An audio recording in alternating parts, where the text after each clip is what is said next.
qui est vrai aujourd'hui, c'est que l'État islamique, Daesh, contrôle entre 75 et 80% de la production de coton en Syrie, à la fois dans les provinces de Hasaka, de Deir ez-Zor et de Raqqa.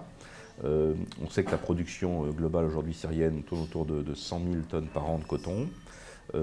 Sur cela, à peu près 10 000 tonnes sont exportées, un peu moins de 10 000 tonnes est exportée. Ça veut dire qu'en effet, exporté essentiellement vers la Turquie, qui est un grand fournisseur de textiles pour les pays européens. Donc le risque, effectivement, ne doit pas être écarté. La Turquie, depuis le début de ce conflit, a joué un double jeu, si vous voulez.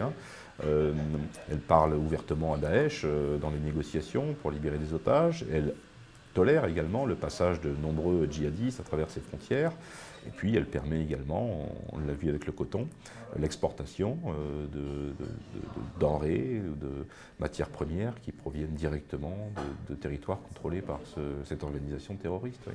C'est comme le pétrole, c'est comme le gaz, ce sont des matières fongibles et qui donc sont extrêmement difficiles à tracer, sinon impossibles. Dès lors qu'elles sont sur le marché international, après on ne peut plus dire si telle partie de la production provient en réalité de Syrie, de zones contrôlées par Daesh ou d'autres parties du territoire.